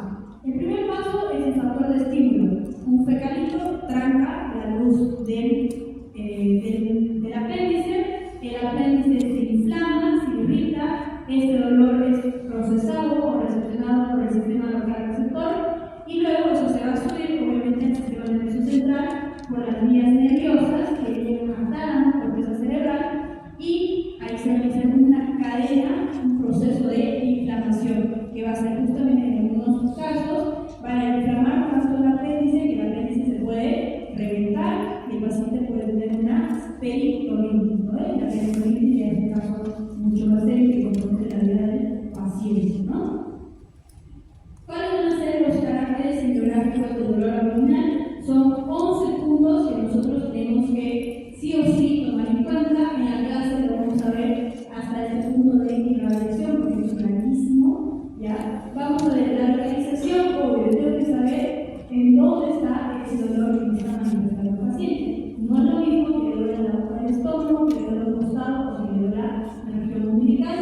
La irradiación, este dolor es solo ahí, o te duele también la pierna, o te duele en el cinturón, o te duele el dorso, o te duele la región de la cintura escapular. Ese dolor, ¿hacia qué lugares se irradia? La periodicidad, cada cuando te duele seguido, te duele cada mes, te duele en las mañanas, ¿verdad? Ritmo y horario también acompaña a la periodicidad. Puede ser, por ejemplo, si el paciente hace, no sé, te duele el estómago, pero cuando come solo, por ejemplo, comida chatarra, o le duele tal lugar solo cuando corre, o se calma cuando se echa a dormir, o el dolor calma cuando se baña. Todos esos detalles tienen que ustedes tomar en cuenta, ¿no? Cuando, por ejemplo, estén hablando también de intensidad. La intensidad del dolor aumenta o disminuye cuando usted hace qué, cuando usted come qué, cuando qué movimiento usted realiza para que el dolor aumente o disminuya. Calidad o carácter del dolor. Si este dolor es un dolor sordo, un dolor agudo, un dolor crónico, un dolor constante, un dolor ¿qué calidad es el dolor? ¿Es un dolor desgastante es un dolor con una sensación cortopunzante. Hay que preguntar el modo de comienzo, ¿no? Porque, por ejemplo, este tipo de semiología nos va a ayudar a nosotros, y lo van a ver en cirugía, si todavía no lo han visto. Nosotros tenemos una patología que se llama abdomen agudo. El abdomen agudo puede ser quirúrgico o puede ser no quirúrgico, ¿no? Nosotros los humanos manejamos, como por ejemplo, el abdomen agudo, que es una de nuestras primeras causas de consulta, cuando el paciente viene con un dolor agudo y hay que ver si ese dolor se resuelve entrando al quirófano o tratamiento médico, ¿no? Obviamente, el entrar al quirófano tiene más riesgo, tanto de vida si entra o si no entra al quirófano, como un dolor, como un abdomen quirúrgico, no, pero un abdomen agudo no quirúrgico, ¿verdad? Entonces, por ejemplo, el modo de comienzo, aquí un ejemplo de la apendicitis, que es la cirugía más común que se hace a nivel mundial. El apendicitis, cuando el apéndice se empieza a inflamar, empieza la inflamación, el dolor comienza en la boca del estómago. Y ese dolor va migrando hasta lo que es la fosa ilíaca derecha. Este movimiento de dolor se llama cronología de Murphy. Esta cronología de Murphy es patognomónica de una apendicitis aguda, ¿no? Entonces, se le tiene que preguntar al paciente, igual, para que se viene con un dolor precordial, hablando de tórax, si el dolor ha empezado en zona del pecho y ha ido aumentando o se ha ido irradiando hacia lo que es el lado izquierdo o hacia el lado de la escápula, también puedo sospechar, obviamente, el infarto agudo de miocardio, ¿no? Entonces, el modo de comienzo es dónde comenzó, si comenzó abruptamente, si el dolor fue intenso, luego fue bajando o fue al revés, ¿verdad? El modo de calmarse, ¿qué hizo el paciente para calmar ese dolor? Dejó de comer, dejó de moverse, se puso en posición antiálgica, ¿no? La posición antiálgica es la posición fetal. Ustedes cuando tengan algún tipo de dolor, ya sea de espalda, ya sea dolores menstruales o cualquier tipo de dolor, incluso dolor de cabeza, si ustedes se ponen en posición fetal, ¿sí? Como Voldemort, van a ver que el dolor disminuye. Esa es una posición antiálgica que genera relajación de los frentes nerviosos dolorosos, ¿ya? Vamos a ver también, como dice aquí, la variación de condiciones de posición. Como les decía, ¿verdad? El dolor aumenta o disminuye con ciertas posiciones que el paciente refiere. ¿Qué síntomas están asociados a este dolor? Si una vez que te dolió, el paciente dice que le dio ganas de vomitar, o la visión se tembló, o me dio un temblor. ¿Cuáles son los síntomas asociados a este principal motivo del dolor abdominal, ¿no? Y el curso, que vendría a ser justamente la historia natural de la enfermedad, si este síntoma ha aumentado o disminuido, cuánto tiempo estás con este dolor, si es agudo, si es crónico, si ha empeorado o si ha mejorado, ¿verdad? Entonces vamos a ver lo que es la localización, que es sumamente importante. El dolor vamos a ver ubicado en la región epigástrica como tal. Generalmente si hablamos de un dolor epigástrico va a ser en la boca del estómago o también apófisis, esto va a ser de la apófisis y puede al ombligo. Toda esta región se va a llamar epigástrico. Vamos a ver ahora que el abdomen se va a dividir en 9 cuadrantes. ¿Ya? Tal vez algunos ya lo han visto. Estos 9 cuadrantes van a justamente albergar, cuadrante va a albergar un órgano específico y si te duele en este cuadrante, lo primero que tengo que hacer es estudiar el órgano que está en este cuadrante para ver si todo está bien o ese dolor es un dolor reflejado o irradiado de algún otro lugar, ¿ya? Entonces, eso es lo que vamos a ver ahora.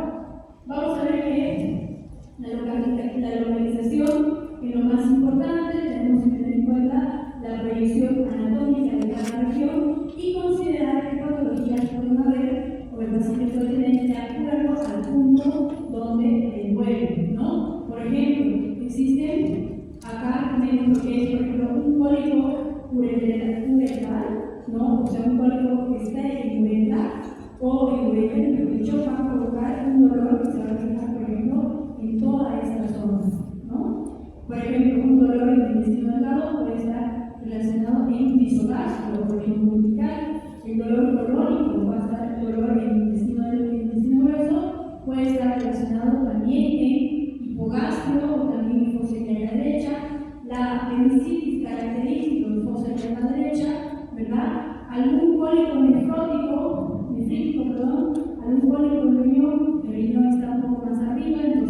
dolor va a ser dirigido en esa región.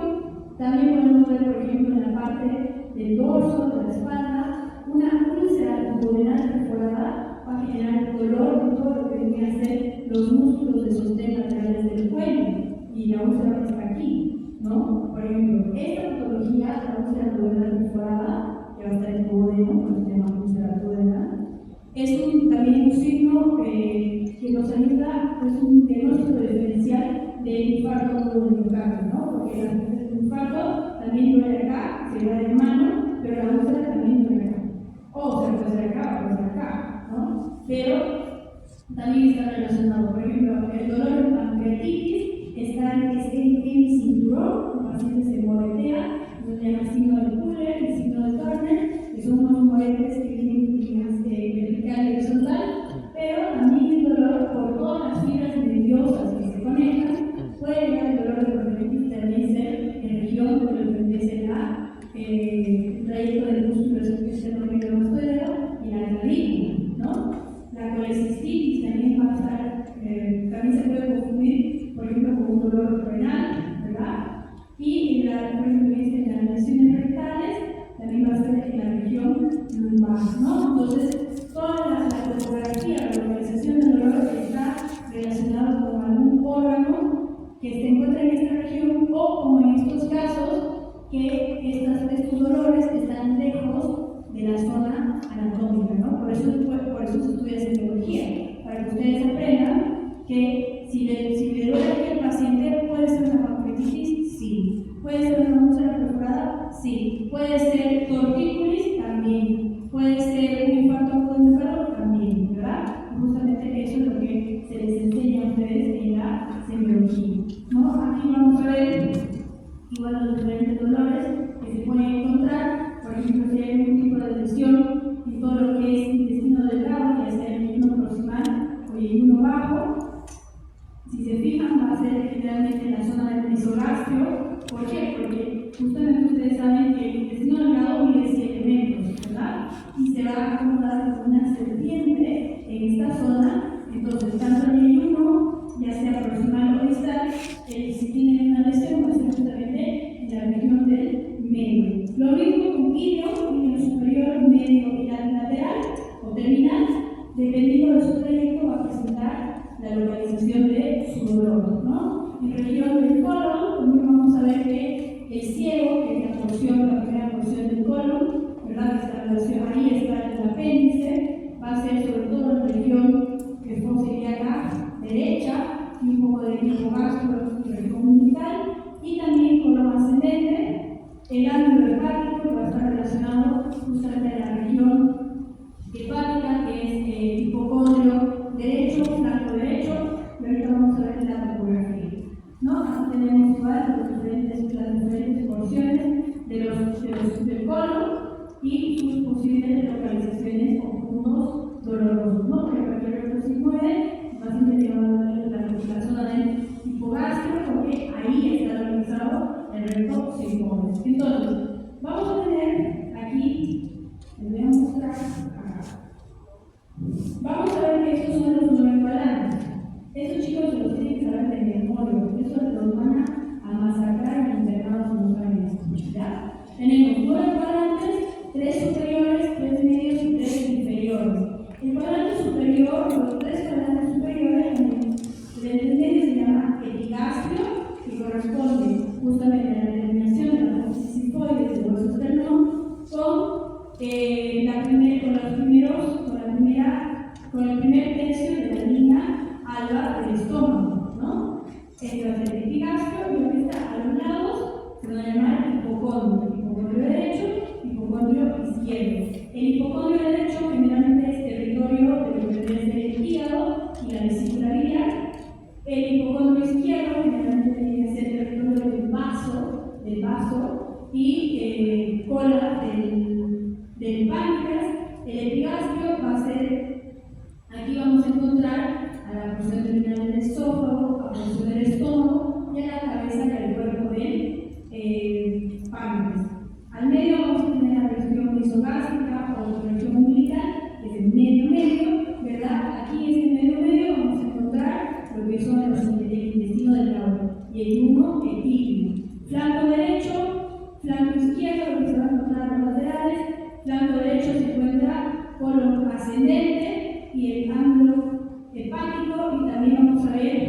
el paso de los uretes, tanto de riñón derecho y riñón izquierdo. Flanco izquierdo también vamos a encontrar colon descendente. Aquí en el vaso encontramos colon transverso. Y en esta zona, por ejemplo, ya los tres cuadrantes inferiores, el hipogastrio, fosa derecha, fosa izquierda. En el hipogastrio, ¿qué podemos encontrar? ¿Qué órganos ahí? ¿Qué? Aquí están respondiendo. ¿Qué? Está bien. Vejiga, obvio, la vejiga está ahí. ¿Qué más? Muy bien, útero. ¿Qué más? En los hombres. Próstata. No, los hombres no están ahí. Próstata. ¿Qué más? En hombres, ¿de qué útero en hombres? No. Próstata. La próstata. Hace rato La estaba diciendo. próstata está aquí en los hombres, en las mujeres está el útero, está la vejiga, ¿verdad? Y la primera porción de los uretes. En fosas, ¿qué podemos encontrar aquí? Muy bien, ovarios, mujeres. ¿Qué más? La apéndice, muy bien. Fosa derecha, apéndice, ovarios, ¿no? Ovario derecho, ovario izquierdo, ¿no? Eso es súper importante. También, por ejemplo, si yo tengo dolor en fosa ilíaca izquierda, ¿qué podría pensar? Sabemos que derecha es apéndice, pero izquierda, cuando yo pienso en izquierdo, si es mujer, yo puedo pensar en una enfermedad ginecológica, por ejemplo, un embarazo ectópico, ¿no? Ha habido un embarazo, o sea, el gamento se dio a fecundar a la trompa, está creciendo en trompa, obviamente es un lugar donde va a crecer, eso se rompe, la enfermedad me va a generar dolor si es que se ha implantado en trompa uterina izquierda, ¿verdad? La diverticulitis es con estas bolsas que generalmente se dan en sigmoides, generalmente se dan en pacientes ancianos, pacientes mayores, se dan en sigmoides, sabemos que está en esta porción, ¿verdad? El sigmoide tiene esta columna S y baja. Aquí, ¿qué más podemos encontrar? Muy bien, ¿correcto? Perfecto. Entonces, dependiendo en las mujeres, hay más apendicitis negativas, que se dice, ¿no? La paciente viene con mucho dolor, hay colegas muy malos que van al quirófano, las abren y la apendicitis está regia, no tiene nada. Pero lo que tiene, por ejemplo, es un folículo de Graf reventado y eso no lo opera el cirujano, lo opera el ginecólogo o el ginecólogo, ¿verdad? Entonces, justamente la semiología se les enseña para que ustedes tengan más accurate, que tengan diagnósticos más certeros y no entren al quirófano o hagan cirugías con falsos positivos, ¿no? Esto es súper importante. Para la próxima clase quiero que traigan, chicos, esto dibujado en sus cuadernos, hoja, donde quieran, y qué órganos se encuentran en cada uno de estos cuadernos. Es súper fácil, tarea de química. Nada más, solo que me dibujen y me sepan qué hay en cada uno de sus órganos. Entonces, vamos a ver. El epigastrio, estamos en esta región de aquí, ¿verdad? Es la región superior del medio. Vamos a ver un dolor epigástrico alto, medio o un dolor epigástrico bajo. En el dolor epigástrico alto vamos a pensar en lesiones esofágicas bajas, en lesiones gástricas altas, en alteraciones funcionales de la parte pericárdias. Vamos a también tomar en cuenta lesiones de la aorta y de las arterias coronarias. En el dolor epigástrico medio, vamos a ver, por ejemplo, que puede ser por alteraciones del píloro. Ustedes saben que el píloro es una válvula, ¿verdad? Que va a tener el esófago, el estómago y el píloro, por ejemplo, el modelo. Es lo que va a hacer que la comida del estómago pase al modelo. Esto también puede estar sumamente contraído, ¿ya? Y te puede dar una estenosis pilórica. La comida también se va a quedar en el estómago y esto va a estar, es doloroso, incluso se puede palpar. En niños se puede palpar, en los pacientes chiquitos, esta estenosis pilórica se va a sentir como tocando una piedrita, ¿no? Esto le va a causar un dolor en el epigastrio. En el epigastrio medio, como pintamos, puede ser por lesiones hepáticas, pancreáticas y también puede existir lo que son un dolor, un reflejo ventricular epigastrio, que es lo que les decía, que es el dolor aquí, el centro de la cronología de Murphy, el dolor que empieza acá y luego va a migrar a la fosa ilíaca derecha. En el dolor epigastrio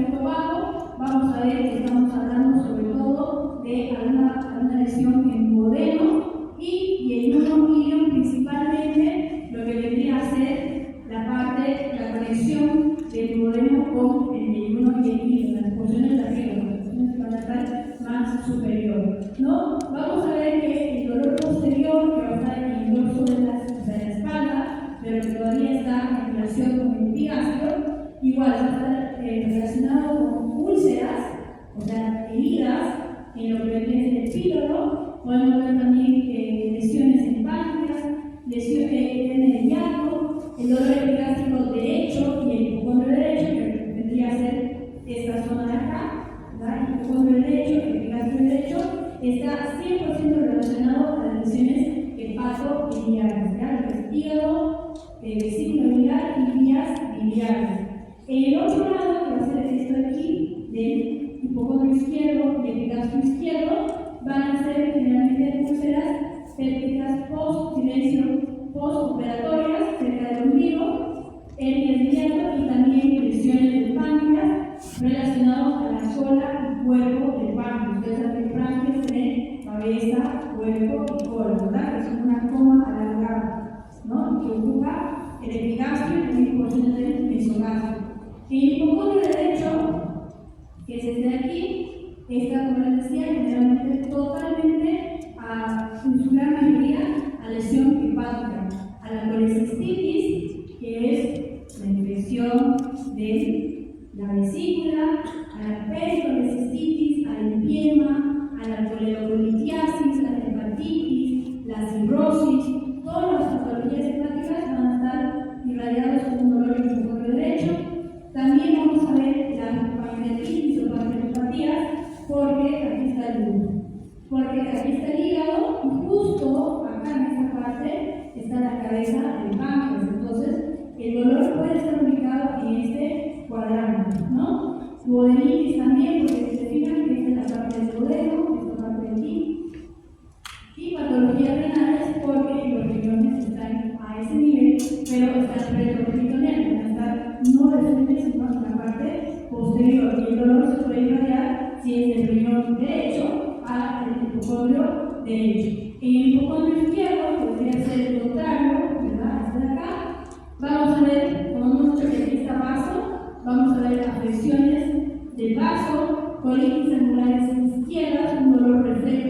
Está pasando un proceso en el lado derecho y por el dolor reflejo se puede sentir en el lado izquierdo. Eso también puede pasar en la apendicitis. Pancreatopatías, afectaciones renales y suprarrenales, afecciones neuromusculares y algunas afecciones biliares, ¿no? Por un dolor reflejo. El mesogastrio o región umbilical, que es esta porción de aquí en medio, ¿verdad? Acá vamos a ver que también va a estar netamente relacionado tanto a las estructuras que están ahí, colon transverso, intestino delgado, yeyuno ilion, aorta abdominal, ¿verdad? Entonces puede haber yeyunitis, einitis, colonopatías, aortitis abdominales o aneurismas, neuralgias del mesenterio, ¿verdad? De los plexos mesentéricos. Aquí hay una tela que se llama aumento mayor, que ustedes la han visto en el plato 1, ¿verdad? Es una telita de grasa que lo que hace es cubrir todos los órganos que tenemos en el río abdominal. Y también puede existir sífilis terciaria, ¿no? Estos tanto los cólicos sertulinos y los TAVES, o sífilis terciaria, es un dolor de tipo mesogastrio, de tipo hemicinturón, parecido a lo que es la pancreatitis. En flancos, vamos a ver aquí, flanco derecho, flanco izquierdo. En flanco izquierdo, vamos a ver que también podemos presentar la colitis, porque saben que hay un colon descendente, ¿verdad? En el ángulo estético tenemos el colon descendente. Cualquier patología de este órgano va a presentar un dolor en el flanco izquierdo.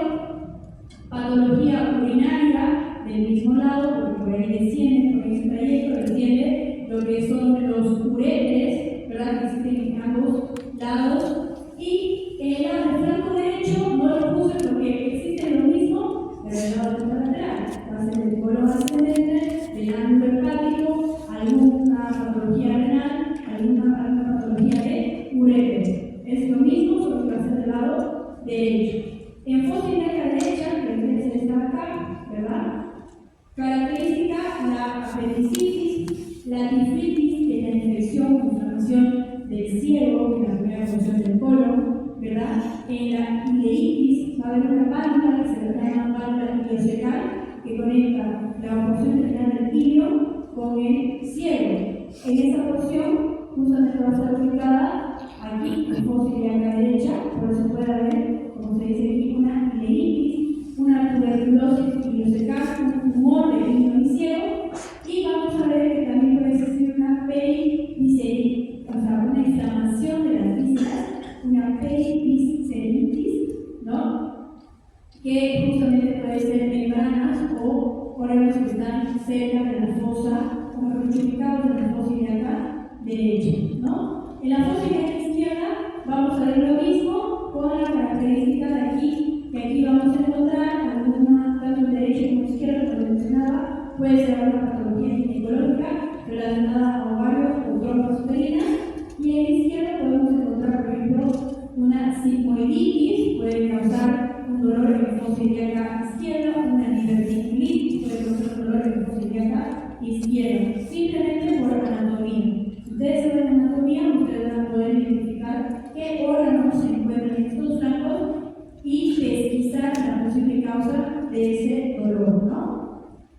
El hipogastrio, que tendría que ser la región de acá, del medio, puede seguir siendo una ileitis, también porque en toda esta región de aquí va a haber todavía intestino delgado, una sigmoiditis también, porque el sigmoide viene acá y termina y se conecta con el recto, entonces también la porción final puede estar comprometida.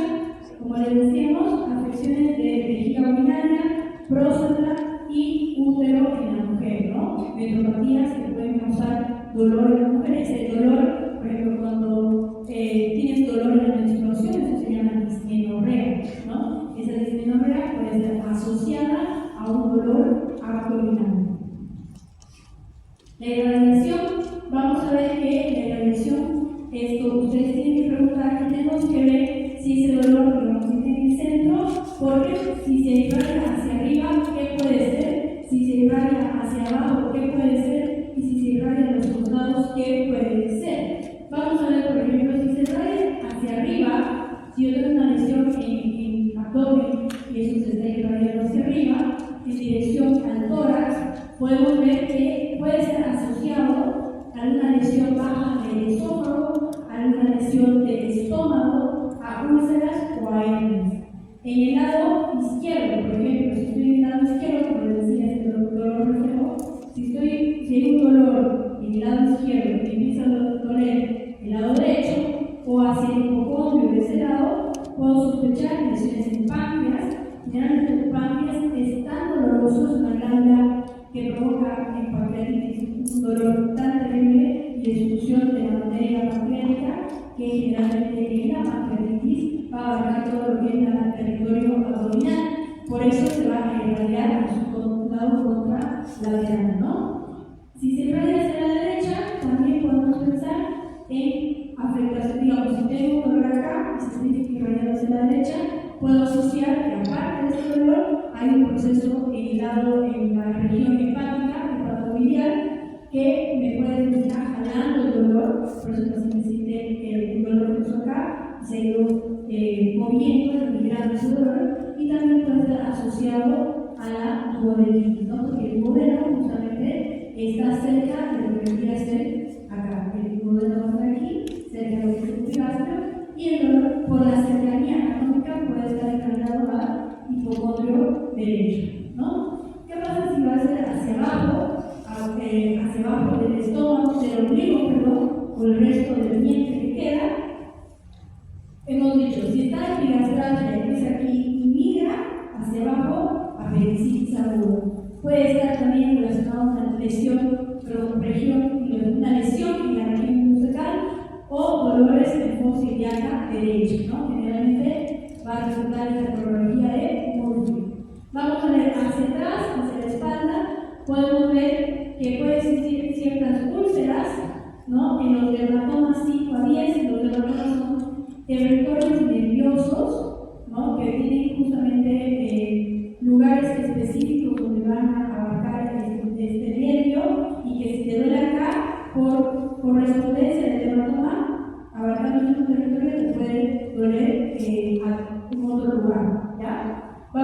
usted usa abdominales, se pueden generar dolores irradiados hacia la espalda, procesos como les digo cada vez más, procesos pancreáticos, ¿no? Generalmente la irradiación puede ser universal, puede ser amplia, y el paciente, pero nosotros sí o sí tenemos que preguntar al paciente si existe o no la irradiación, porque si existe quiere decir que la infección o inflamación está tomando más territorio, está creciendo, y obviamente el manejo y el protocolo que se le hace al paciente no va a ser el mismo, ¿no? Entonces por eso ahí guarda su importancia.